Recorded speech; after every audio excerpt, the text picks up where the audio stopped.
Vamos a iniciar, hermanos, con la lectura de la palabra. Les pido por favor que abran sus Biblias en la carta de Juan, su primer carta.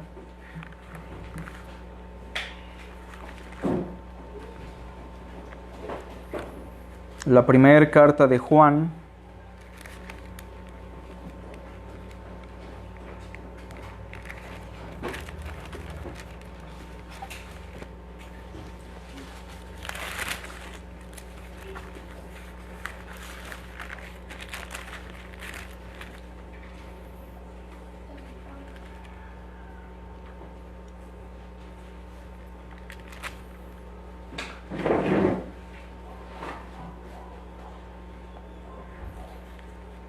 y vamos a dar lectura del capítulo 5,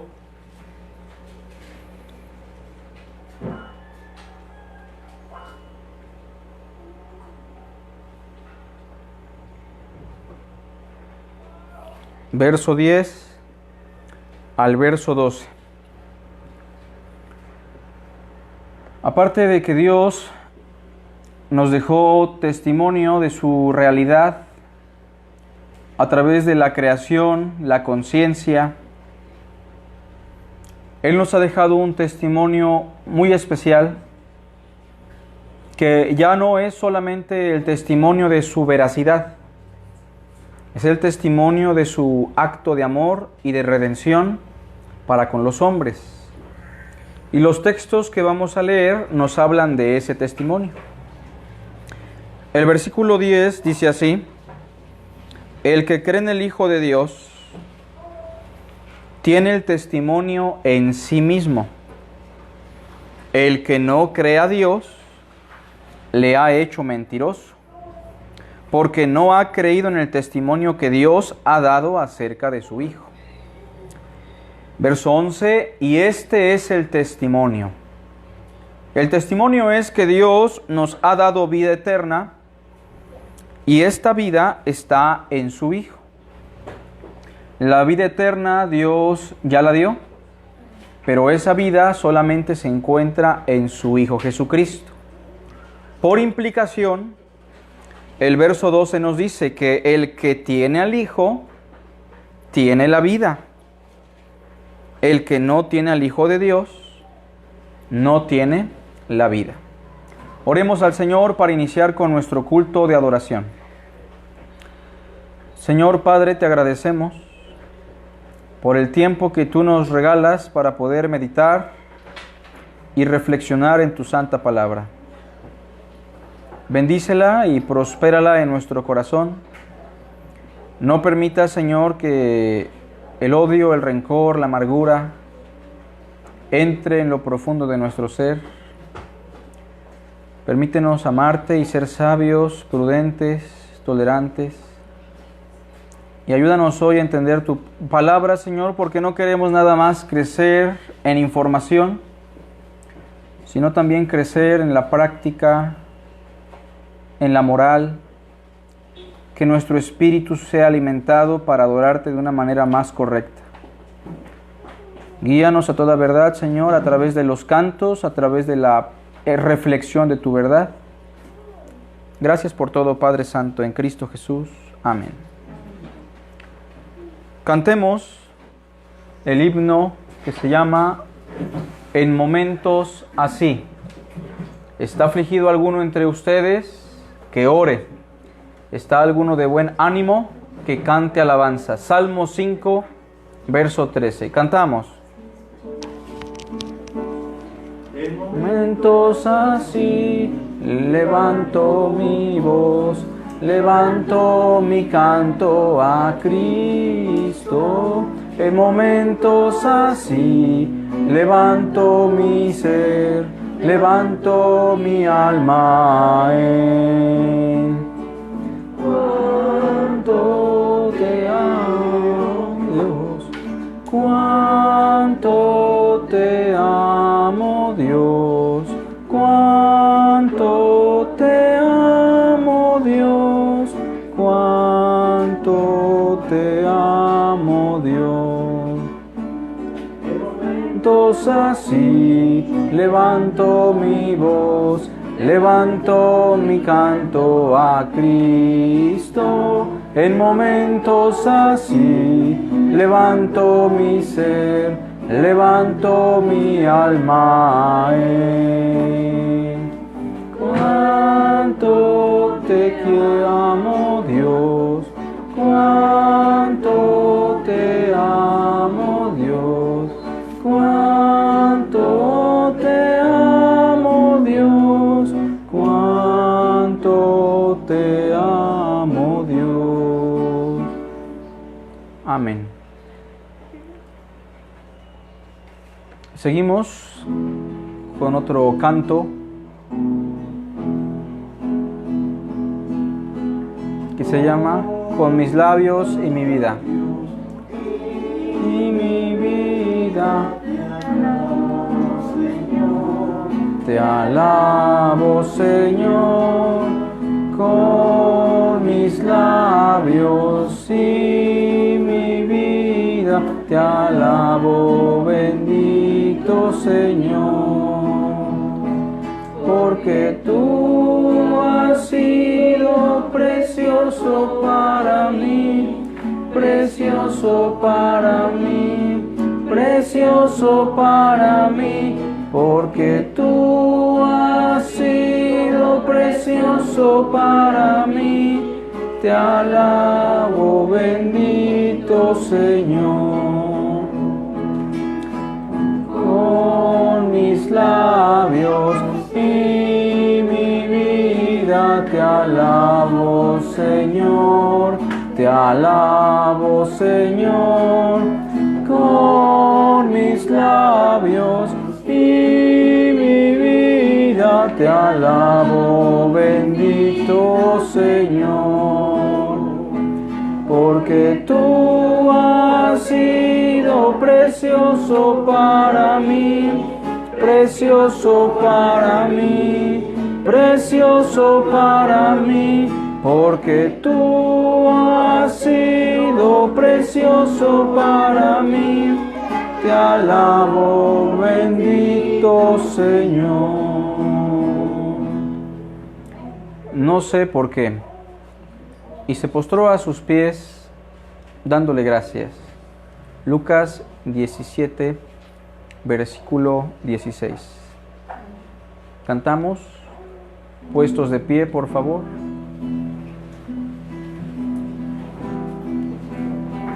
No sé por qué, Señor, tú me tocaste, no sé por qué, en mí tú te fijaste, pero sí sé que grande es tu amor por mí.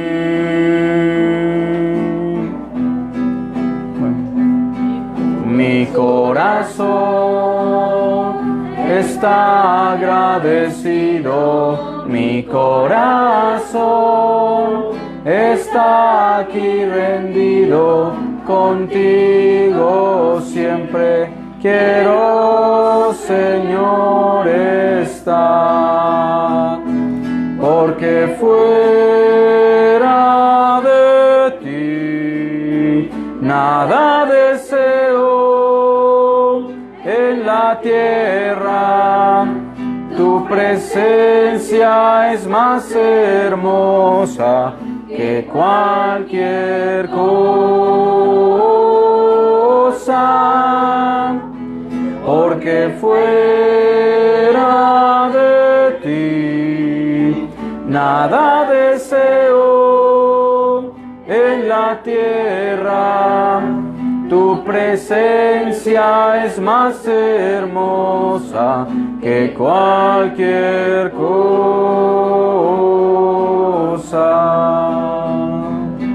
Eres, Señor, mi gozo, mi alegría. Tú estás, Señor, conmigo todo el día, y en ti yo siempre quiero, Señor, estar, porque fue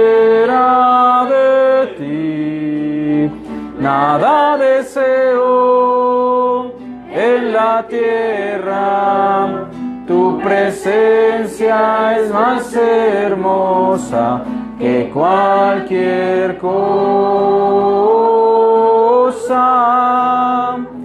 porque fuera de ti nada deseo en la tierra.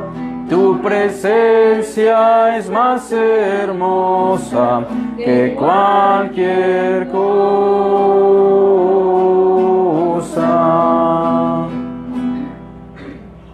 Para que sean consolados sus corazones, unidos en amor, hasta alcanzar todas las riquezas del pleno entendimiento, a fin de conocer el misterio de Dios, el Padre, y de Cristo. Colosenses 2:2. Cantemos unidos.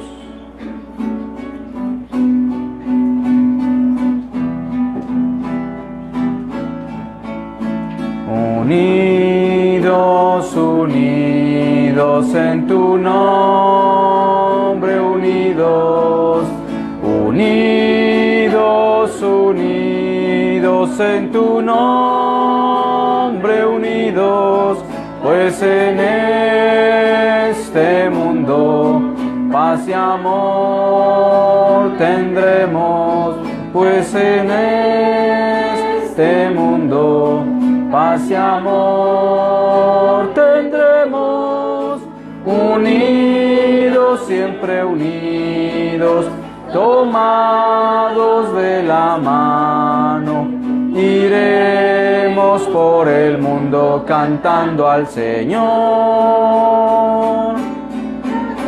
La gloria de Jesús al fin resplandecerá y al mundo llenará de amor y paz.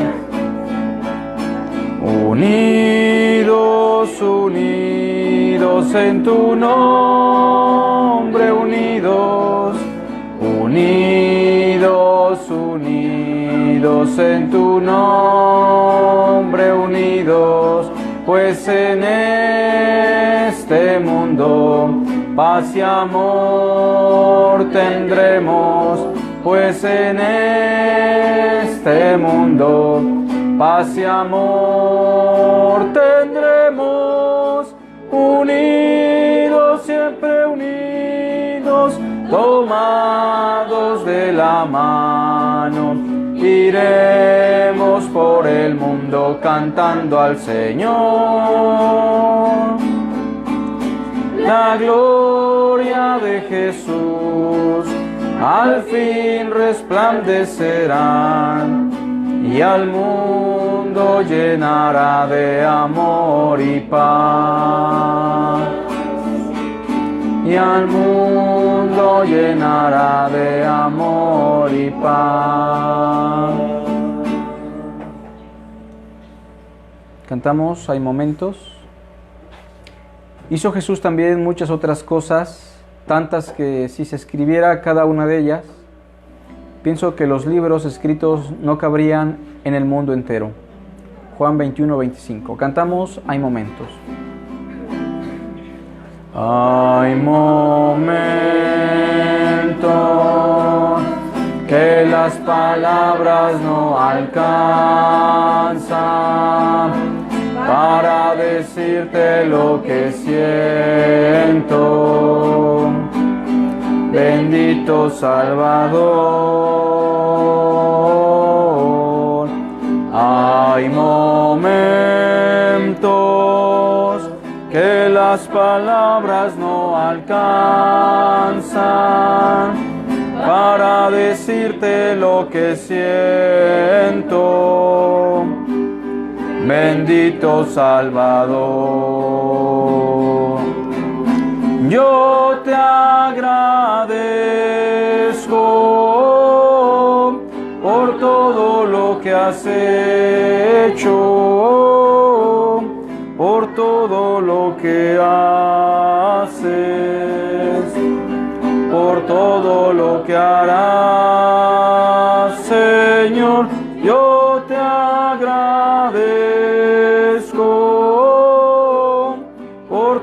todo lo que has hecho, por todo lo que haces, por todo lo que harás. Hay momentos que las palabras no alcanzan para decirte lo que siento. Bendito Salvador. Hay momentos que las palabras no alcanzan para decirte lo que siento. Bendito Salvador.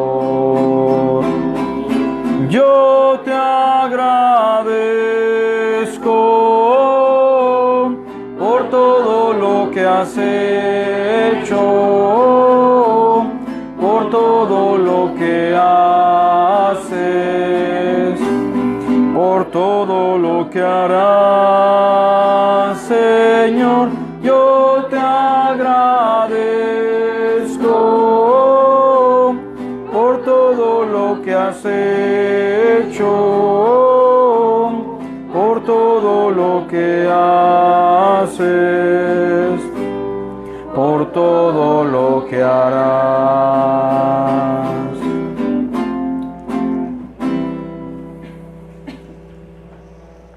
Cantamos un mandamiento nuevo os doy. El mandamiento es que nos amemos unos a otros como Cristo nos ha amado.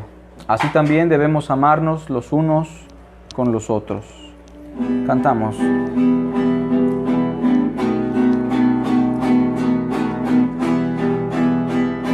Un mandamiento nuevo os doy, que os améis unos a otros.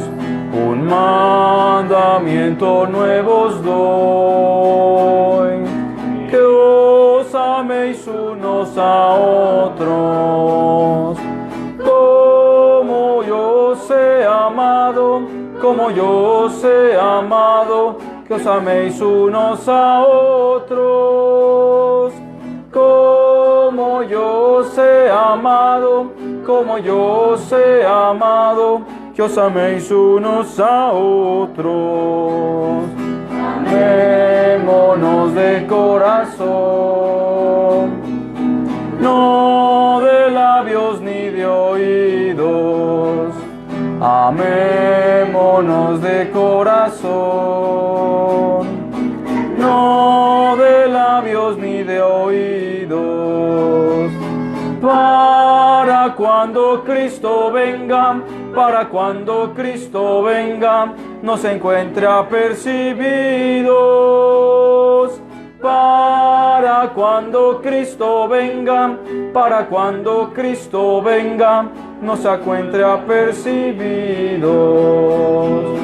¿Cómo puedes tú orar enojado con tu hermano?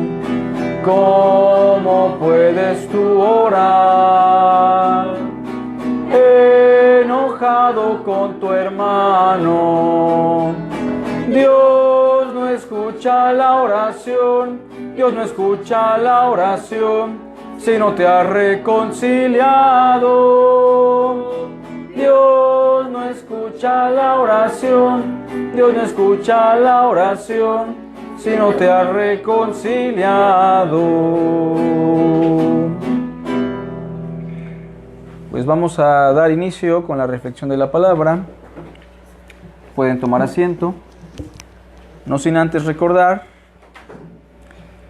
que el testimonio de la congregación es que hay un solo Dios y un solo mediador entre Dios y los hombres. Su nombre es Jesucristo, quien fue hecho hombre, el cual se dio en rescate por todos los hombres y del cual nosotros damos testimonio. Bueno, estamos reflexionando, ya tiene varios cultos, sobre la primera carta a los Corintios, hermanos.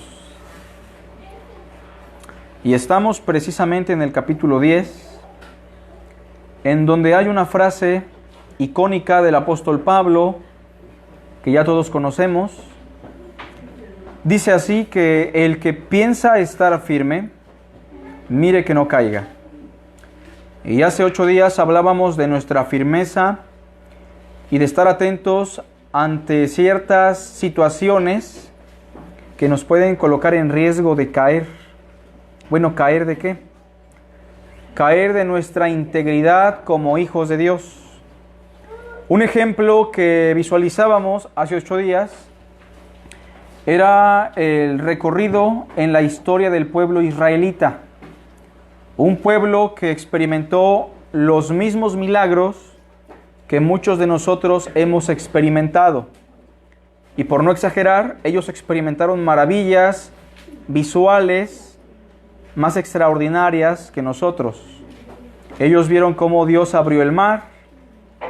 Ellos fueron testigos de la fidelidad y de la misericordia de Dios, porque cuando estaban en el desierto en el día y el calor era abrumador, la presencia de Dios iba con ellos en la nube y en la noche a través de una bola de fuego.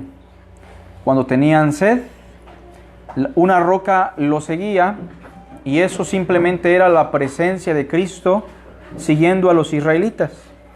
Así que habíamos dicho que así como ellos experimentaron maravillas, milagros, y que incluso tuvieron con ellos la presencia de Cristo, así también nosotros, aunque experimentemos maravillas, milagros, portentos, y aunque la presencia de Cristo esté en nosotros, podemos pasar por las mismas situaciones vergonzosas por las cuales pasaron los israelitas. Se hablaba de su murmuración, de su fornicación, de su idolatría, entre otras cosas. Y el apóstol reiteradamente nos dice que estas cosas le sucedieron a ellos como ejemplo para nosotros, quienes hemos alcanzado los fines de los siglos. Y termina diciendo en el capítulo 10, verso 12, que el que piensa estar firme, mire que no caiga. Bueno, el día de hoy vamos a hablar todavía de esto, pero vamos a enfatizar lo que dice el verso 13. Leemos del verso 12 al verso 14, por favor.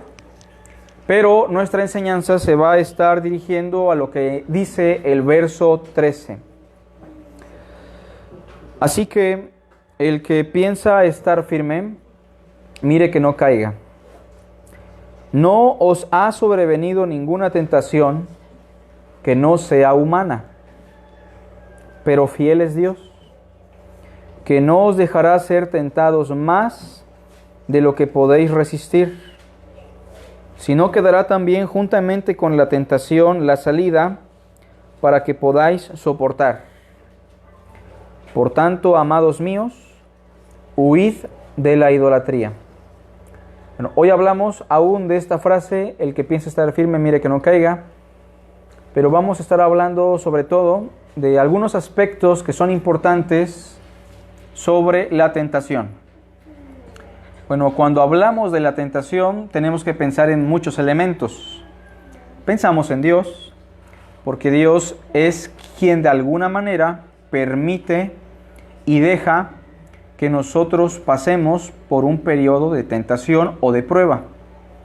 También tenemos que pensar en Satanás, quien es el instrumento que Dios utiliza para que nosotros pasemos por la prueba. Ya que Dios no es el tentador, pero Satanás sí es el tentador. Y también pensamos en nuestra naturaleza caída y pecaminosa, que muchas veces tiende a ceder ante la tentación. Bueno, vamos a hablar de algunos aspectos importantes, pero antes me gustaría dejar en claro algunas cosas, ¿no? Lo primero es que Dios no tienta a nadie. Algunas personas pueden llegar a pensar que Dios está tentando, Dios está probando, pero tenemos que definir que Dios no es el tentador, Dios no ejecuta la tentación. Sin embargo, lo que sí podemos decir es que Dios sí permite y deja muy adrede que pasemos por experiencias de tentación. Y esto con la finalidad de que seamos fortalecidos en nuestra fe y maduremos en nuestra integridad como hijos de Dios. Por eso en la oración modelo que Cristo nos da, en alguna sección dice, no nos dejes caer en tentación o no nos metas en tentación y líbranos del maligno. Santiago capítulo 1, por ejemplo, si quieren ir para allá, sin perder la primera carta a los Corintios, obviamente. En el capítulo 1, Santiago nos dice, en el capítulo 1, versículo 12, bienaventurado el varón que soporta la tentación. Obviamente esto no está incluyendo nada más al género de los varones, está implicando también a las hermanas. Bienaventurado el varón que soporta la tentación o la prueba, porque cuando haya resistido la prueba, o sea, la tentación es un periodo de prueba, recibirá la corona de vida que Dios ha prometido a los que le aman. Bueno, verso 3 especifica, miren, cuando alguno es tentado, no diga que es tentado de parte de Dios. O sea, si decimos que Dios está tentando, pues estamos diciendo que Dios es el diablo, ¿no? Pero Dios no puede tentar. No diga que es tentado de parte de Dios, porque Dios no puede ser tentado por el mal, ni Él tienta a nadie, sino que cada uno es tentado cuando de su propia concupiscencia es atraído y seducido. O sea, la tentación se da en primera instancia por los deseos pecaminosos que emanan de nosotros. No es casualidad que usted sea tentado en ciertas áreas de su vida. Es que si usted tiene algunas debilidades, precisamente esas van a ser las áreas en las cuales usted recurrentemente va a ser tentado. Versículo 15. Entonces el deseo pecaminoso, es decir, la concupiscencia, después que ha concebido, da a luz el pecado, y el pecado siendo consumado da a luz la muerte. Bueno, entonces queda muy claro que Dios no es el que tienta a los hermanos, a los hijos, sino más bien nuestro propio pecado. Es más, ni se está mencionando al diablo aquí, ¿no? Está mencionando nuestra naturaleza caída, la cual es responsable de arrastrarnos a ciertas experiencias de prueba. Ahora, otra cosa que debemos mencionar es que las mismas tentaciones que usted experimenta, por más vergonzosas o aberrantes que parezcan, son las mismas tentaciones que experimentan todos los hermanos y que experimentaron los hombres en el Antiguo y en el Nuevo Testamento. Santiago capítulo 5, versículo 17. O sea, una cosa que sí debemos dejar muy en claro es que el hombre tiene pasiones vergonzosas. O sea, que los hombres y las mujeres en general llegamos a ser tan aberrantes civiles, aún como cristianos, que nosotros se siguen desarrollando pensamientos, deseos y inclinaciones que son contrarias y muy vergonzosas. No solamente estamos hablando de la sexualidad, estamos hablando de otras inclinaciones propias de la pecaminosidad que existe en nosotros.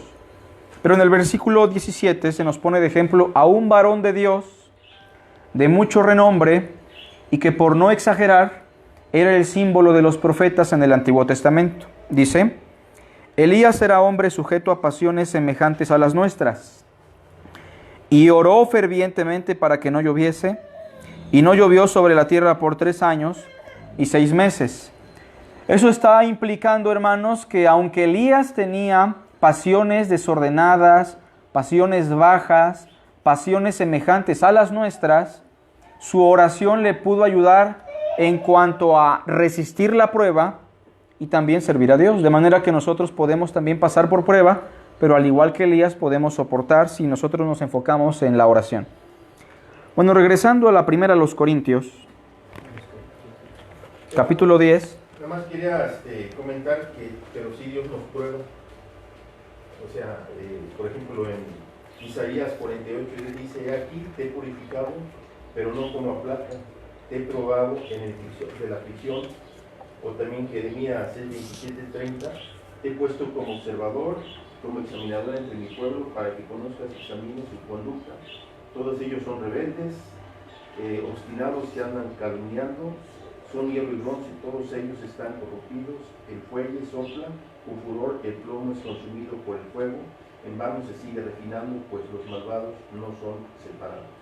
Correcto. ¿Sí? Entonces, bueno, hay varios, ¿no? Proverbios, la crisol es para la plata y el horno para el oro, pero el Señor prueba los corazones. Ahora recuerden un principio hermenéutico, no estamos ahorita en el seminario, pero hay un principio que se llama el principio de la armonía. Dios habló sin contradecirse a sí mismo. Y tenemos estos textos que menciona el hermano Rafa, y tenemos por ahí Génesis 22 donde dice, y probó Dios a Abraham, ¿se acuerdan? Bueno, entonces tenemos que interpretar los textos a la luz del texto que en específico está tratando el tema. Y entonces Santiago, ¿qué nos dice? Cuando alguno es tentado, no digas que es tentado por Dios. Bueno, ¿cómo explicamos estos textos del hermano Rafa? La explicación radica en que Dios precisamente es quien permite la prueba, es quien quiere que pasemos por la prueba, pero no es el que ejecuta la prueba. ¿Se entiende? O sea, el tentador en sí es Satanás, pero eso forma parte de los decretos de Dios. Eso forma parte de nuestro proceso como cristianos. Y por eso aparecen textos como los que menciona nuestro hermano. Claro. Lo mismo va a pasar con algunos otros textos, ¿no? Que vamos a encontrar en la Biblia, pero debemos interpretarlos a la luz de los textos didácticos que tratan el tema. Bueno, entonces entendemos esto. Capítulo 10, verso 13. Bueno, primero vamos a definir, ¿no? ¿Cualquier hermano puede caer en algo vergonzoso, sí o no? Cualquier hermana, aunque sea la hermana más viejita y la más piadosa y que ora constantemente y lee su Biblia, pues puede caer en actos terribles, cualquiera. Por eso el texto dice que el que crea estar firme, mire que no caiga, ¿no?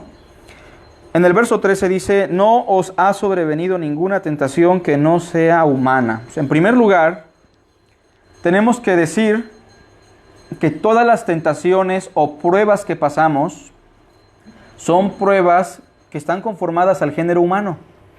No son pruebas inhumanas. No son pruebas que no podamos soportar o resistir. O sea, cuando usted es probado, usted no puede llegar ante Dios diciendo, Señor, no pude soportar o resistir porque era una prueba que estaba fuera de mis capacidades o fuera de mis facultades. Es que era una prueba muy espiritual que ya rebasaba mi naturaleza. Porque el texto en el verso 13 dice que no os ha sobrevenido ninguna tentación que no sea humana. O sea, por ahí los hermanitos, ¿no? Sobre todo los varones dicen, es que caí con esta mujer. Le dicen a la esposa, es que era algo que yo no podía ya soportar, era algo que estaba fuera de mis fuerzas, ¿no? Bueno, si usted es hijo de Dios, debe recordar este texto, que no nos ha sobrevenido ninguna tentación que no sea humana. Todas las tentaciones, por muy difíciles y complejas que parezcan, pueden ser soportadas porque están en armonía con nuestra naturaleza humana. O sea, es algo que debemos entender en primer lugar. Dice el verso 13, pero fiel es Dios. O sea, en medio de la tentación, en medio de la prueba, debemos entender que Dios está con nosotros y Dios sigue siendo fiel. Y aquí tenemos que hablar entonces de nuestra salvación. La pregunta es la siguiente. Una vez que hemos sido salvos, ¿seguiremos siendo salvos para siempre, sí o no? Sí. Pues sí. Es una persona que ha creído genuinamente en Cristo, nada ni nadie lo puede separar de Cristo ni de su salvación, ni siquiera Él mismo, porque no depende del que quiere ni del que corre, sino de Dios que tiene misericordia. Hay un texto por ahí que dice que nada ni nadie los arrebatará de la mano de mi Padre, y que el que comenzó la buena obra en usted y en mí, la está perfeccionando hasta el día de Jesucristo. Entonces, no importando si su vida se va a la desgracia, o si usted toma decisiones terribles, ¿no? Un mal trabajo, un mal matrimonio, una mala decisión en cuanto al trabajo, en cuanto a la economía, no importando si su vida se va a la ruina, su salvación es genuina y permanente si realmente ha creído en Cristo, ¿no? Ahora, tenemos ejemplos en la Biblia como Sansón. ¿Sansón era un hombre de Dios, sí o no? ¿Sí? ¿David? también un hombre conforme al corazón de Dios. Saúl también. Pero fueron hombres que aún después de conocer a Dios y estando sobre ellos el Espíritu Santo, cometieron actos vergonzosos. O sea, imaginen que el hermano Sansón vive en nuestros días, ¿no? Y de repente dicen, ya cayó con una prostituta allá. Y ya cayó con otra mujer acá. O sea, sería un escándalo, ¿no? Y sin embargo, la Biblia dice que era un hombre de Dios. Se menciona en Hebreos capítulo 11 como un hombre de fe. Si pensamos en David también, un adúltero, un traidor, un homicida, ¿no? Una persona terrible en cuanto a pecado se refiere. Y sin embargo, David es puesto como ejemplo de fe en muchos textos, porque recuerden, hermanos, que lo que agrada a Dios es nuestra fe y nuestro sincero arrepentimiento. Y entonces los actos vergonzosos de estos hombres también están ahí para mostrarnos que un hombre de Dios y una mujer de Dios pues son débiles, ¿no? Y que si se sueltan de Dios por un momento van a terminar en la ruina, como le pasó a Sansón, como le pasó a David. Claro, las consecuencias ahí están, ¿no? Bueno, la fidelidad de Dios, hermanos. Por ahí hay un texto que dice que Dios es fiel y Dios no puede negarse a sí mismo. O sea, que cuando pasamos por la prueba, aunque Dios está queriendo que pasemos por ella, Dios sigue siendo fiel. ¿Y cómo lo demuestra? Bueno, precisamente ya somos salvos ante Dios. Pero la pregunta es, ¿estamos siendo transformados constantemente, día a día, para ser conformados a la imagen de Cristo, sí o no?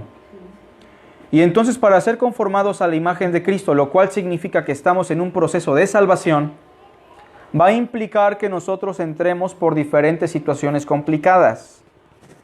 Por ahí hay hermanos que dicen, yo quiero ser tolerante y amoroso con los demás. ¿Y qué es lo que pasa? Pues Dios les manda hermanitos que son medios complicados, que son como un erizo con espinas, que no los puedes tocar porque son muy complicados, ¿no? O a veces la esposa dice, hermano, ore por mí porque yo quiero ser tolerante y amoroso con mi esposo. Entonces le manda precisamente situaciones complicadas con el esposo, ¿no? Y entonces las pruebas están ahí para forjarnos y hacernos cada día más como Cristo. Vamos a poner el ejemplo de José el soñador. ¿Todo lo que pasó José el soñador fue responsabilidad de los hombres o de Dios? Como ven, la pregunta es muy concreta. ¿Fue responsabilidad de los hombres o de Dios? Todo lo que vivió José y las desgracias que pasó. Humanamente fue de los hombres. Las dos cosas, ¿no? O sea, desde la perspectiva humana fue responsabilidad de sus hermanos y de aquellos que infringieron sobre él una terrible calamidad. Lo vendieron, lo humillaron, lo dieron por muerto, lo tenían como sirviente en Egipto, lo acusaron de violador, fue a la cárcel. Bueno, pero ¿era necesario que pasara por eso? Porque detrás de esta responsabilidad humana está una consecuencia suprema, que era el decreto de Dios, lo que dice Rafa, ¿no? Dios lo metió ahí. Y si sucedió es porque Dios lo permitió. Claro. Porque dice que nada es sin su voluntad. Sin embargo, las situaciones pecaminosas y Satanás actuando en esta labor eran simplemente la herramienta. Por eso por ahí Juan Calvino decía que Satanás es como un perro bravo que Dios tiene amarrado, pero le suelta la cadena muchas veces para que corramos un poquito más, ¿no? Y entonces esa es una metáfora que nos ayuda a entender cómo Satanás sigue activo en cierta medida, aunque sabemos que su influencia ha menguado, pero sigue como león rugiente buscando a quien devorar, porque es un instrumento de Dios para nuestro beneficio. Bueno, entonces José, cuando nace y cuando está siendo criado por su padre, ¿era guapo José o no? Pues era guapo porque incluso la mujer de Potifar lo quería. Un joven guapo, ¿no? Pues imagínense que yo era como José. No es cierto. Otra cosa, ¿José era el consentido de papá o no? ¿Y cómo lo sabemos? Porque le compró la mejor ropa, ¿no? O se la hizo, no sabemos, pero ahí estaba la túnica, la favorita. Esa túnica de colores siempre la utilizaba el primogénito. Pero curiosamente, ¿quién la estaba usando? Pues el último, el consentido de su papá. ¿Dios lo bendijo con algo especial o no? Porque a diferencia de sus hermanos, recibía revelaciones a través de sueños que le anunciaban el porvenir y sus hermanos no. Y entonces tenemos aquí a un niño potencialmente peligroso. ¿Por qué? Porque este personaje, si no pasa por un proceso de prueba, con su guapura, con sus revelaciones y con la preferencia que le da su padre, va a convertirse en una persona soberbia, orgullosa, altanera, vanagloriosa, presumida, que no va a reflejar jamás al Dios que está con él. Y entonces tiene que pasar por un proceso de humillación. Y precisamente cuando termina la historia de José y se queda solo con sus hermanos, porque sus hermanos ya estaban con él, y se muere su padre, sus hermanos dicen, nos va a matar, ¿no? Nos va a matar y se va a vengar de todo el mal que le hicimos. Entonces inventan un chisme por ahí. ¿Se acuerdan lo que le dijeron? Le dijeron, mira José, nuestro padre ya murió, pero dejó dicho lo siguiente, que cuando se muera, que por favor perdones la maldad de tus siervos. Eso no lo dijo nunca el papá, pero se estaban amarrando el dedo para que no les hiciera nada. Sin embargo, José dijo, ¿quién me ha puesto a mí por Dios? ¿No? Y actuó con misericordia y los perdonó. Y termina diciendo el texto, todo esto aconteció, todo esto sucedió para que Dios le preservara la vida a mucho pueblo. Vosotros pensasteis mal contra mí, mas Dios lo encaminó a bien. Y entonces va a ser necesario que usted pase por una enfermedad, va a ser necesario que usted pase por problemas familiares, problemas matrimoniales. Si usted es hijo de Dios y no entendió a la primera y tomó malas decisiones, pues en el momento aparece la calma, ¿no? Pensábamos por ahí en una pareja hace años que, híjole, todo lo hicieron mal y dijeron, pues las cosas nos salieron bien, ¿no? Tomamos malas decisiones, deshonramos a los papás, hicimos lo que quisimos y estamos en paz, ¿no? Hasta la persona que no era creyente se convirtió en el de la relación. Pero bueno, pasó la prueba, hermanos. O sea, la situación nunca va a pasar por desapercibida por el Señor. No os engañéis, Dios no puede ser burlado. Y entonces es necesario que pasemos por ese proceso. La fidelidad de Dios en el verso 3 es algo que debemos entender. Cuando pasamos por situaciones difíciles, muy difícilmente pensamos en Dios. Nos olvidamos de sus promesas. O sea, y pasamos por situaciones tan insignificantes como el hecho de que es domingo y no tengo dinero y mejor me voy a trabajar, ¿no? ¿Cómo ven? ¿Buena decisión o mala decisión? Mala decisión, pero a ver, ¿no tienes dinero para comer? En el momento no estás pensando en lo espiritual, estás pensando en lo físico, ¿no? Entonces, sin embargo, la fidelidad de Dios está ahí, hermanos. Y esto nos lleva a ciertas cosas. La primera, el verso 13 dice que Él no nos dejará ser tentados. O sea, Dios no tienta, pero Él deja, ¿no? Él deja que pasemos por ahí. Y no dejará que seamos tentados más de lo que podemos resistir. Él sabe hasta qué punto puede resistir cada persona. Y la pregunta es, ¿somos diferentes los unos de los otros en cuanto a la resistencia? ¿Sí o no? Pues sí. Yo no sé, tal vez a mí se me pone en un maletín ahí en la calle, ¿no? Que sé que no es mío. Con 100,000 pesos tal vez pueda resistir, pero tal vez si le ponen otros 100,000 ya no. O sea, no sabemos la capacidad de resistencia que tenga el hermano Carlos, pero tal vez hay hermanos que con 50 pesos ya cayeron, ¿no? Es un ejemplo nada más a mencionar. O no sé, por ahí caminando en la calle, si se nos aparece una muchachona, ¿no? Bonita, y nos empieza a buscar. Tal vez hay hermanos que podemos resistir hasta cierto punto, pero hay hermanos y hermanas, viceversa, que tienen un punto de quiebre. O sea, todos tenemos nuestro punto de quiebre y el Señor no nos va a dejar ser tentados más de lo que podemos soportar. O sea, ya hablo de estas cosas porque son reales, ¿no? O sea, ¿para qué vamos a hablar de cosas que no pasamos? ¿Iba a comentar algo usted, hermano? Sí, hermano, estamos hablando de la cita donde dice que cuando estemos ante tentaciones así que huyamos. Por eso Él nos aconseja. ¿Por qué? Porque sabe que humanamente a lo mejor vamos a caer, pero lo mejor que podemos hacer es huir de la Claro, tentación. por eso el versículo 14, como dice, huyan de la idolatría, porque en el contexto de la primera carta a los Corintios está hablando de la idolatría. Pero bueno, hay ciertas situaciones en las cuales yo puedo resistir y yo sé, y Dios sabe hasta qué grado puedo soportar. Ya si yo me quiero empezar a meter en problemas, pues voy a caer, ¿no? Porque hemos dicho que todos estamos vulnerables a caer.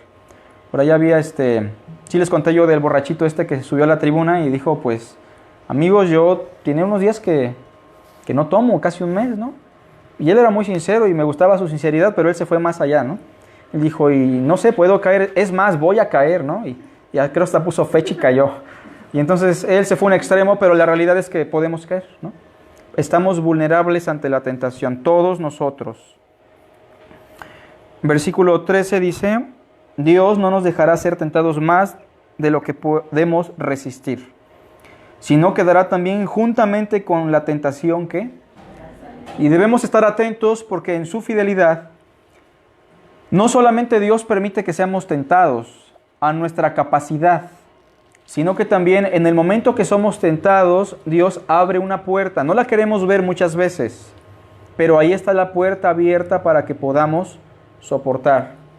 Por ahí nos contaba una persona, ¿no? Hace años que llegó a un lugar donde le dijeron, duérmete aquí en el cuartito, ¿no?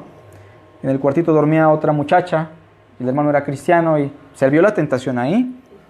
Y le dijeron, bueno, hay otro cuarto, pero allá, pero no tiene luz, ¿no? Pues ahí estaba la salida, pero pues no se quiso ir, ¿verdad? Y pasó la desgracia porque pasan las desgracias. Y estamos hablando de personas cristianas, de personas que conocen al Señor. Dice el versículo 13, Dios no nos dejará ser tentados más de lo que podemos resistir, sino que dará también juntamente con la tentación la salida para que podamos soportar. Y entonces hay cosas que podemos soportar, pero en el versículo 14 termina diciendo, por tanto, amados míos, huid de la idolatría. Para terminar, vamos a hablar de ciertas tentaciones que según Pablo no pueden ser soportadas por el ser humano. Y me parece que son 4 por ahí. Pero vamos a hablar entonces de 4 áreas o de 4 tentaciones que regularmente el ser humano no puede soportar. Porque noten que en el verso 13 se habla de resistir y de soportar. Pero hay ciertas cosas que el ser humano no puede soportar.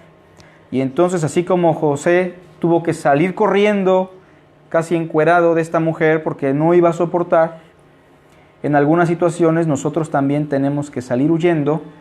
Y de hecho la palabra griega que aparece aquí de huir es una palabra que significa vuélvete fugitivo de, que no te atrape porque te va a encarcelar. Conviértete en un fugitivo, en este caso de la idolatría. Número 1, escapen de la idolatría. Bueno, para los corintios era un asunto bien peligroso, ¿no? Porque ellos vivían en un lugar pagano y estaban frescos de haber practicado la idolatría. Constantemente estaban cayendo en actos de idolatría y por eso Pablo les dice, escapen de la idolatría. Precisamente nosotros ahorita estamos pasando por fechas donde la idolatría está en apogeo, ¿no? Ayer tuvimos un convivio en el seminario y muchos pensaban que era por el 12 de diciembre, ¿no? Pero nada que ver. Pero la realidad es que muchas personas están cayendo en este tipo de actos de idolatría. Obviamente no son creyentes, pero los cristianos, ¿podemos creer en la idolatría o no?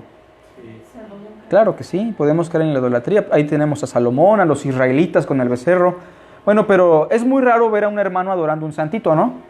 Yo casi no he visto un hermano así que diga, hermano, ya soy cristiano, leo la Biblia, pero ahí tengo a San Judita hasta de otra vez. Es muy difícil que pase eso. Bueno, ¿qué clase de idolatría o qué formas de idolatría practicamos nosotros? El dinero puede ser, ¿no? Puede ser también el amor excesivo a una persona o a uno mismo.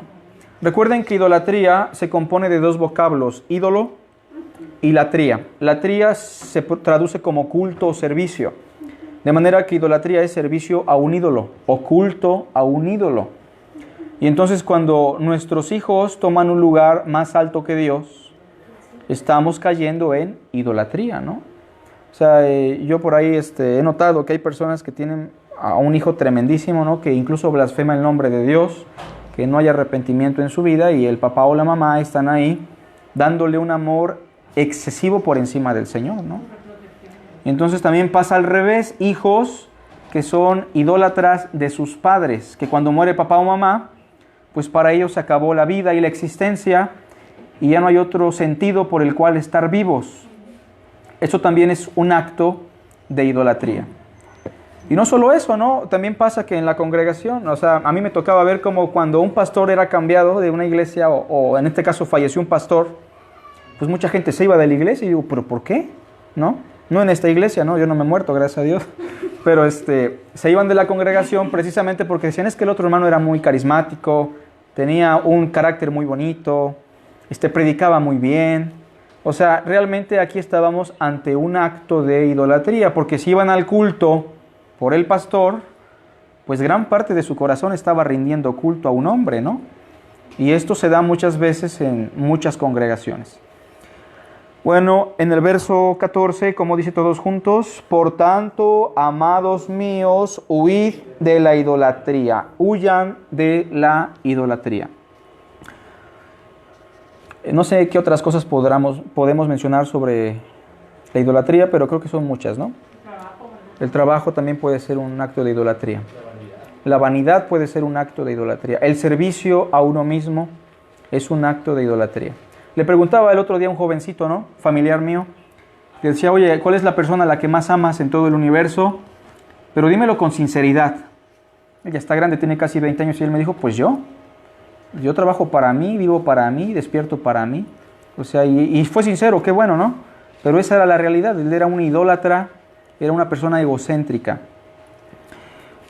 Corintios, 1 Corintios 6, verso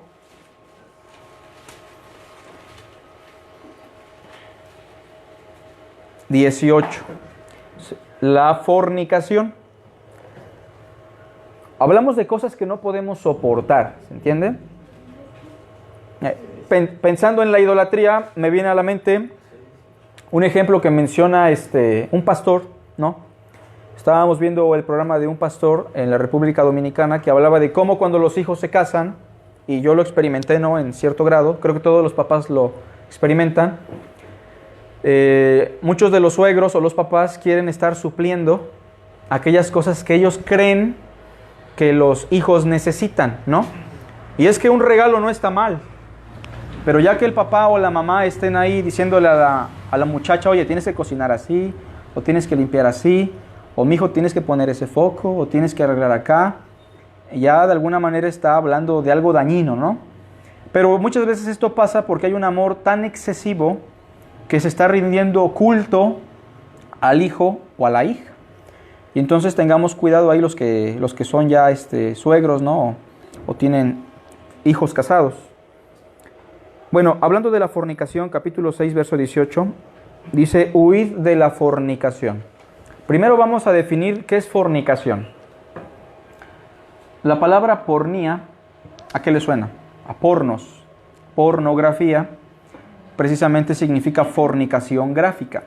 Fornicación que se puede ver en gráficos, en videos o en fotos. Bueno, es que fornicación es una palabra que entre los griegos se usaba para hablar de cualquier desviación sexual. Y el apóstol Pablo, en el Nuevo Testamento, la va a usar para hablar de cualquier deformación sexual. Ahora, ¿a qué nos referimos con deformación sexual? Todo aquello que no esté diseñado por Dios para la sexualidad entra en la categoría ¿de qué? De fornicación. O sea, entonces el homosexualismo es fornicación, el lesbianismo es fornicación, el incesto es fornicación, cualquier forma de sexualidad desviada es fornicación. Incluso el adulterio, ¿no? O sea, si dos personas tienen relaciones antes del matrimonio, eso es fornicación. O si un hombre se va con una mujer que no es su esposa, o al revés, eso también es fornicación. Y entonces la fornicación es vista como algo tremendo, ¿no? Y la gente dice, no, yo nunca voy a caer en eso, ¿no? El hermano tal vez cayó en ese pecado porque él era muy débil, era muy carnal. Bueno, es que todos tenemos un problema aquí, porque la fornicación, o la sexualidad más bien, es una necesidad espiritual o biológica. ¿Cómo ven? La sexualidad, el acto sexual, ¿es una necesidad en todo ser humano, sí o no? Si alguien dice, yo no, está mintiendo, porque todos tenemos esa necesidad, ¿no? Es esa necesidad que Dios puso en nosotros. El placer sexual es algo que Dios incluso incrustó en el organismo del hombre para su gozo. Y entonces Dios estableció los parámetros, ¿no? Para poder tener relaciones sexuales. Adán y Eva se unieron y fueron una sola carne. Y de hecho el mandamiento, ¿cuál fue? Multiplíquense, ¿no? Y tenían chamba entonces. Bueno, pensando en esto, hay personas que están fornicando y no saben que están fornicando. Bueno, la fornicación incluso se puede dar dentro del matrimonio cuando el acto está fuera de los parámetros que Dios estableció. Solo como para poner ejemplos muy burdos, los ojos son para ver, las orejas son para oír, y con eso ya me entendieron todo, ¿no? Y entonces, hermanos, cuando nosotros estamos ante situaciones de fornicación, la Biblia no dice que soportemos. Hay un hermano que escuchaba por ahí el texto que dice, me hice judío a los judíos, gentil a los gentiles. Y el hermano decía, pues yo me hice evangelista a las rameras, ¿no? Y se iba a predicarle a las mujeres que estaban ahí ofreciendo sus servicios. Pues obviamente que en algún momento él tenía que caer o ceder. Huyan de la fornicación. Así como José tuvo que correr y escapar, la Biblia nos dice que tenemos que huir de los actos impuros que dañan nuestra integridad física y espiritual. Por cierto, que el versículo 18 dice que cualquier otro pecado que el hombre cometa está fuera de su cuerpo, pero el que fornica contra su propio cuerpo peca. Y la pregunta es esta: ¿Dios solamente se interesa en nuestro espíritu o también se interesa en nuestro cuerpo? En todo. Porque cuando resucitemos no solamente nos va a dar un espíritu renovado, vamos a recibir un cuerpo glorificado a la semejanza de Cristo. Entonces nuestro cuerpo es templo del Espíritu de Dios y por eso debemos de cuidarlo. Por cierto, la masturbación también es una forma de fornicación, ¿no?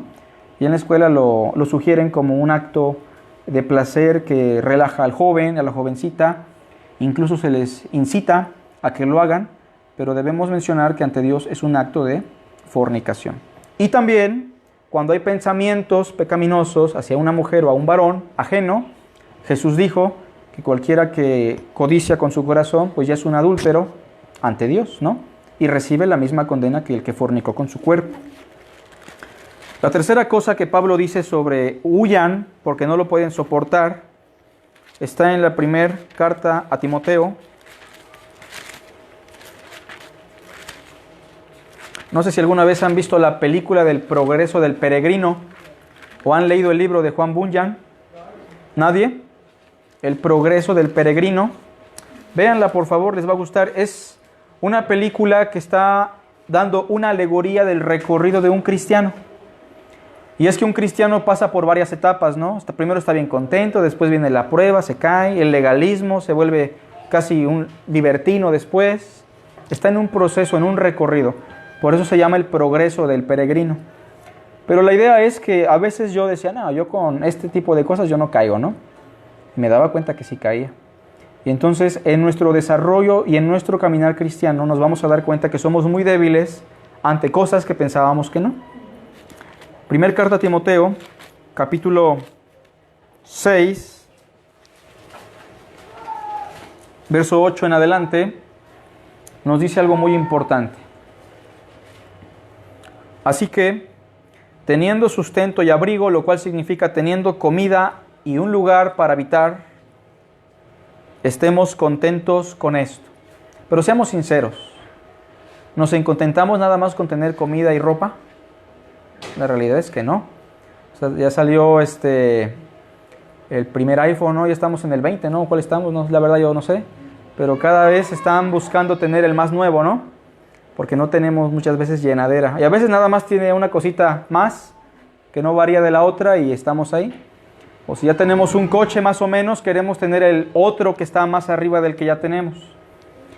Y acuérdense lo que dice Pablo en 1 Corintios, no codiciemos cosas malas como ellos codiciaron. O sea, y no solamente en esa área, hay otras cosas, ¿no? Hay hermanas que ya tienen zapatos buenos y ya quieren tener otro par de zapatos buenos, ¿no? O estamos comiendo un alimento que con eso lo hacemos para sobrevivir, pero queremos más. Y entonces, hermanos, no siempre caemos en esto de estar contentos con lo que tenemos. Siempre queremos más. Versículo 9 dice, porque los que quieren enriquecerse caen en tentación y lazo. O sea, muchas veces sí nos llega el deseo de querer tener más, de querer enriquecernos. Hace 8 días Marianita pedía, ¿no?, que oráramos para que en su corazón hubiera el deseo de querer lucrar con los calendarios, ¿no? Y yo muchas veces así empecé mi negocito, ¿no? Vendiendo, caminando, pero cada vez quería más y más y más, y ya tenía un coche, ya quería otro, ya quería más bultos. Y entonces muchas veces sí llegamos a caer en esto de querer enriquecernos sin darnos cuenta. Yo lo he visto, o sea, yo veía que en el producto del catálogo Te dan un nivel, vendes una parte de su nivel, un regalo. Pero si le vendes más, te van a dar otro regalo. Claro. Empieza la ambición, no, pues yo quiero un mejor. Y ahí ya te endeudas o a vender más. Uno empieza a codiciar cosas malas y aunque diga, no es que el hermano se ve bien humilde y el hermano se ve bien prudente, sí tendemos a querer enriquecernos también. O sea, el dinero a todos les puede, a todos, ¿no? Dice el versículo 10, porque raíz de todos los males, 9, porque los que quieren enriquecerse caen en tentación y lazo y en muchas codicias necias y dañosas que hunden a los hombres en destrucción y perdición. Y yo fui testigo de situaciones en las cuales aquellas personas que quisieron enriquecerse ni se volvieron ricas y aparte de eso terminaron en ruina y en la miseria, ¿no? Y por eso Pablo lo advierte. Versículo 10, porque raíz de muchos males, así es la mejor traducción, no de todos, porque la realidad es que no es la raíz de todos los males. Es una sinécdoque, una figura, que lo que está queriendo decir es que la raíz de muchos males en el mundo es el amor al dinero. O sea, ¿por qué se destruye un matrimonio muchas veces? Porque uno de los dos quería más dinero, ¿no? ¿Por qué se destruye un trabajo, una empresa? Por el dinero. En las iglesias ha pasado, ¿no? Que a veces el problema tiene que ver con el dinero. Muchos problemas de los que pasamos tienen que ver con el dinero, porque aunque no es esencial, sí es necesario para poder sobrevivir. Versículo 10, el cual codiciando a algunos, ¿qué pasó con ellos? Se extraviaron de la fe y fueron traspasados de muchos dolores. Versículo 11, mas tú, oh hombre de Dios, ¿qué dice? Huye de estas cosas, escapa de ello. O sea, te está yendo bien, mantente con eso nada más. Recuerden que el trabajo es una plataforma ¿para qué? Para comer y para tener abrigo, ¿no? Sí, si no le compras un suéter a tu familia, pues ya también estás pasándote, ¿no? Porque en estas épocas de frío hace falta. Y entonces el trabajo debe ser visto como una plataforma nada más para poder comer y poder tener un sustento en donde podamos tener calor, refugio. Teniendo sustento y abrigo, estemos contentos con eso. Verso 10, al final dice, y fueron traspasados de muchos dolores, mas tú, oh hombre de Dios, huye de estas cosas. A veces me preguntan algunos hermanos, me ofrecen un trabajo por allá en el norte y me pagan casi el triple que acá. ¿Cómo ve, hermano? ¿Me aconseja que me vaya? Pues si la razón es únicamente el dinero, pues no, porque es un pecado que cambies de lugar de residencia nada más por el dinero, por el trabajo, ¿no? Si es por otra razón más importante, pues sí, pero si es por el dinero, no, que no sea ese el motivo. Dice el verso 11, y sigue la justicia, la piedad, la fe, el amor, la paciencia y la mansedumbre. La idolatría no se puede soportar, la fornicación no se puede soportar, las riquezas en abundancia no se pueden soportar, tenemos que escapar. Que por cierto, ahorita estamos ante muchas empresas, ¿no?, que te tienden lazo, ¿no? Empresas multinivel o como mencionaba la hermanita Cele, ¿no? Hay muchas empresas que te prometen una ganancia, pero recuerden que sobre todas las cosas, cuando hay una riqueza desmedida prometida, detrás de esto está Satanás, seduciendo nuestra naturaleza caída. Vayan conmigo, por favor. 2 Timoteo. Última cosa.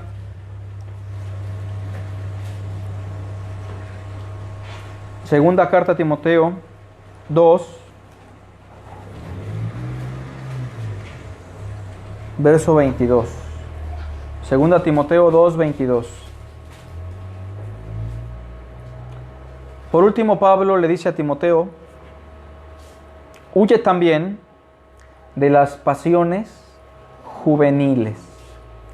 Bueno, ¿y cómo el hermano nos va a hablar de pasiones juveniles? Timoteo si era joven, pero aquí hay hermanos que ya pasaron su etapa de juventud. No, pero precisamente por eso existen los chavorrucos, ¿no? Porque aún siguen teniendo sus pasiones juveniles.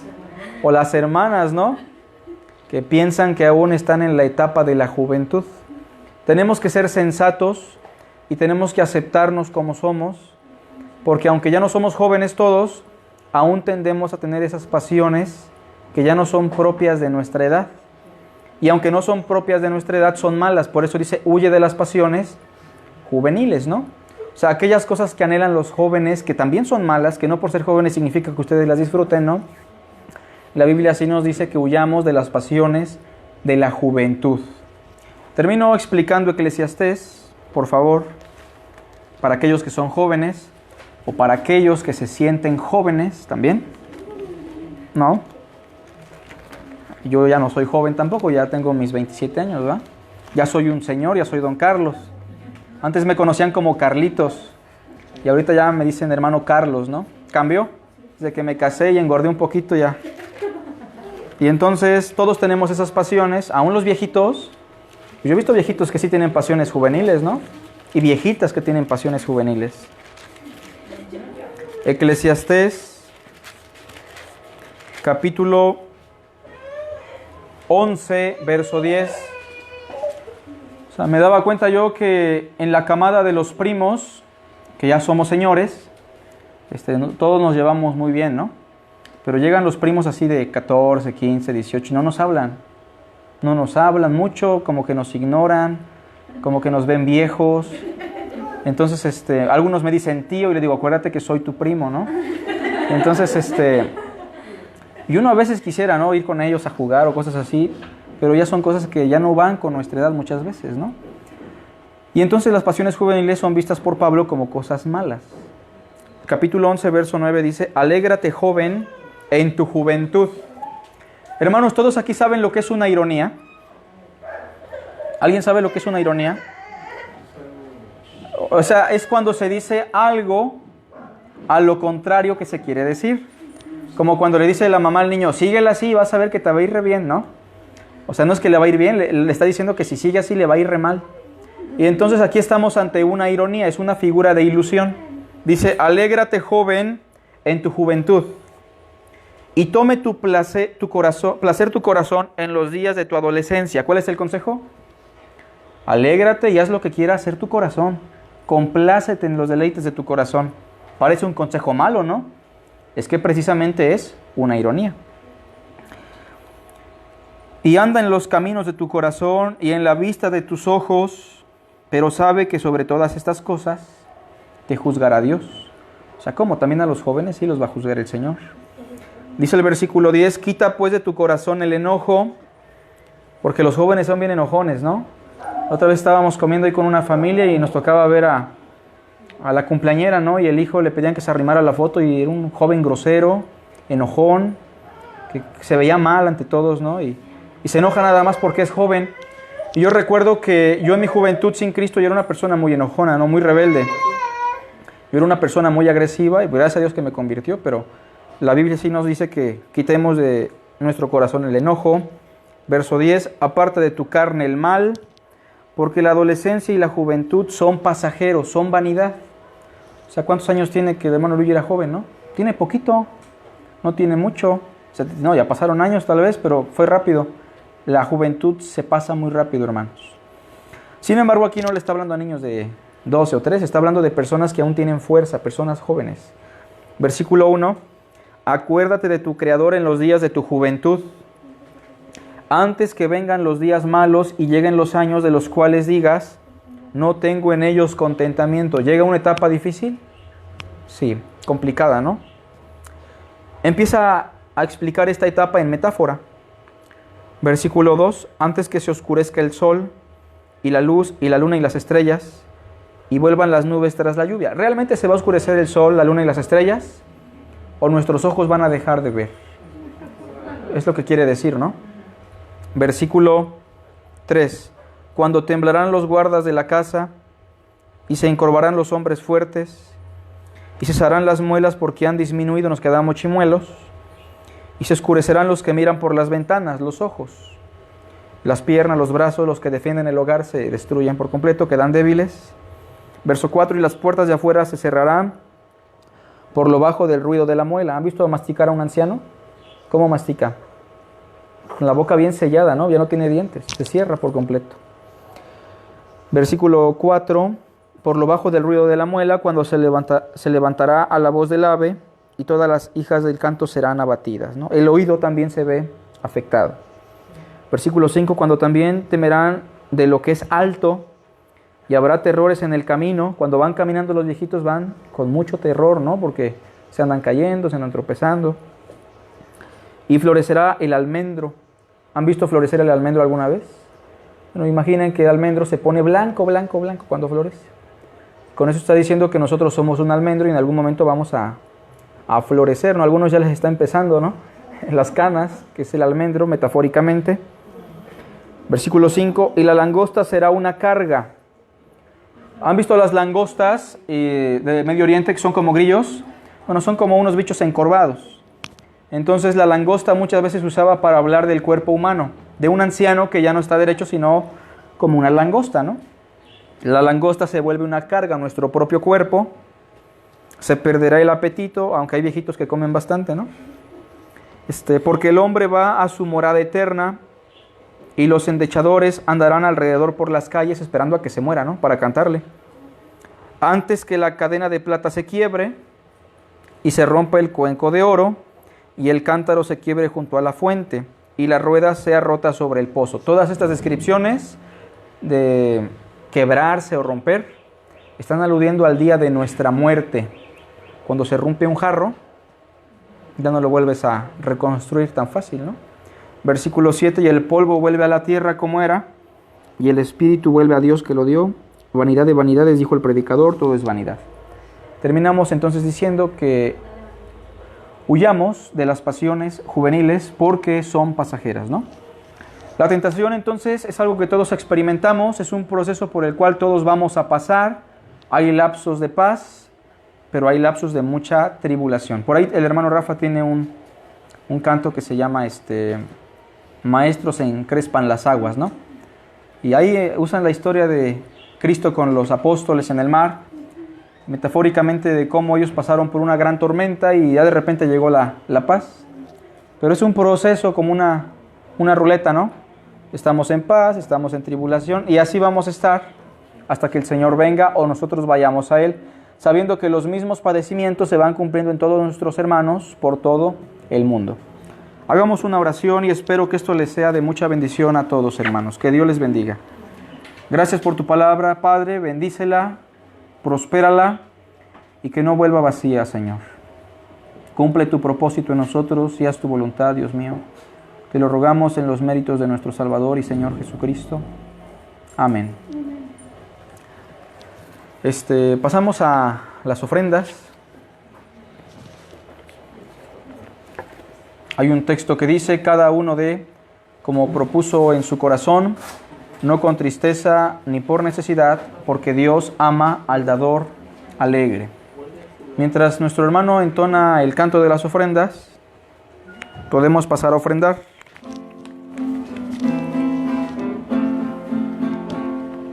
Ofrenda doy, mi ofrenda doy, aleluya, mi ofrenda doy. Con mi ofrenda contribuyo a la obra del Señor, aleluya, mi ofrenda doy. Mi ofrenda doy, mi ofrenda doy, aleluya, mi ofrenda doy. Con mi ofrenda contribuyo a la obra del Señor, aleluya, mi ofrenda doy. Amén. Nos despedimos de nuestros hermanos que están a distancia porque voy a dar unos anuncios personales aquí en la congregación. Y Dios les bendiga.